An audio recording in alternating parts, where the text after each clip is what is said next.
Does happiness really matter to a masculine man? It should not. I'm not saying that you go out of your way to become depressed. But unfortunately, when it comes to happiness, what is our modern day telling us about happiness? That we should pursue it at any cost. Unfortunately, happiness is just the pursuit of hedonism. Hedonism is the pursuit of pleasures, more often than not short-term pleasures. So if we are to seek happiness, we are to become weaker because those short-term pleasures will only bring weakness to our life. And I'm not saying this as a tough macho man. I'm telling you, it is the reality. When we indulge in those short-term pleasure, we release cheap dopamine. That cheap dopamine is only making us weaker. You have to understand, the brain is not supposed to release that amount of cheap dopamine we get from alcohol, from drugs, from porn, from scrolling, from Netflix, from TV shows, from movies, from food, so on and forth. You have a myriad of pleasures you can access nowadays.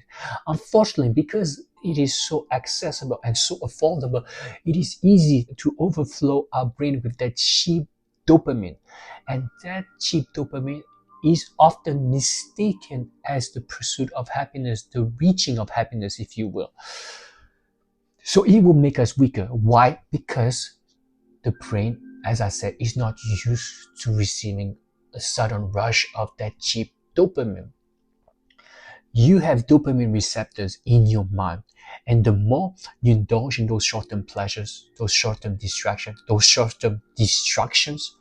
the more you will desensitize to dopamine receptor. And when they desensitize, it means they become weaker and less efficient, and also they become fewer in numbers. So not only they become weaker and less efficient, but they also are less.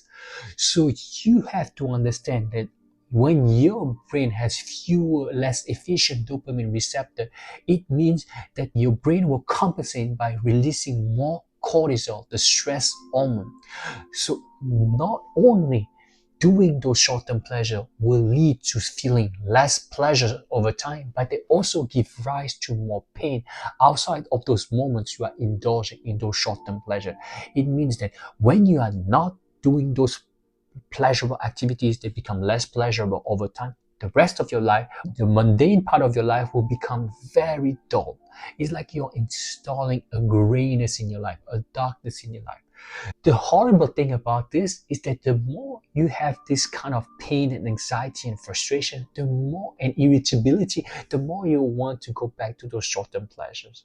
So you might begin those short-term pleasures to find a certain high, a certain level of pleasure, but very quickly it turns into pain, and that pain leads you back to those short-term pleasures. So it's a vicious cycle that you need to break, and that is the pursuit of happiness. In a few words, pursuing those pleasures is not real happiness. A masculine man would rather be on his purpose. Certain of those short-term pleasures are okay in moderation. For me, porn, alcohol, and drugs should not be a part of a man's life, or at least a very limited part in a man's life. But the other short-term pleasures are okay in moderation. Let's go back to purpose. A masculine man needs purpose. Forget masculine. A man needs purpose in his life. A man, his purpose, and his purpose, not a woman, is not a short-term decision, it's something outside of him. It could be a family. It could be work. It could be pursuing a career, starting a business, boxing, working out. He has things on his authentic masculine path that reveals the best of who he is. I also believe that all men should have movement in life, whether it's boxing, whether it's yoga, whether it's working out. I do think that all men should lift heavyweight because it's so good for your longevity, and actually women too. Anyway, I digress. But all men should have a purpose, a meaningful why. Stephen Pressfield and Gabor Mate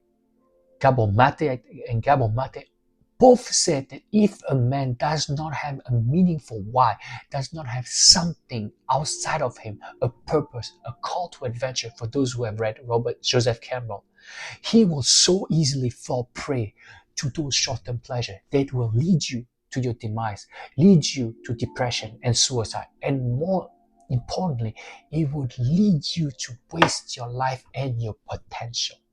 Whereas when you have a purpose, you might not know what is your purpose. But by indulging in those short-term pleasures consistently, you will never find it. When you accept the unknown, when you accept boredom, when you accept lonely solitude to a certain extent, when you do things like meditation, mindfulness, lifting heavy weight, you will find your why. You'll find your addictive path. Even by virtue of elimination, when you eliminate all the things that are not giving you fulfillment, the more you can do so, the more you can be an authentic path and find out what you made of, who you are. But a masculine man, a man needs a purpose.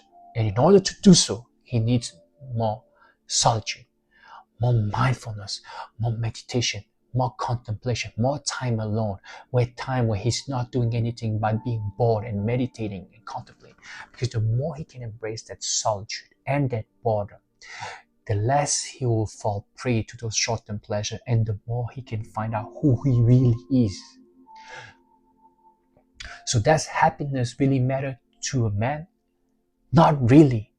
But interestingly enough, the more he can be authentic, the more he can pursue the right kind of goals he wants in his life, the more he can find fulfillment, and the more he can find solace, and the more freedom he can feel, and the more peace he can feel, and therefore happiness. And that is what I want for all of us. Choose wisely. Thank you so much for listening. I'm Sebastien, your addiction recovery coach, and I'm here to help those of you who give up on, desexualize their mind, and other addictive compulsions and behavior I just mentioned today. Thank you so much for listening. I'm sure I can help you, and links in the description box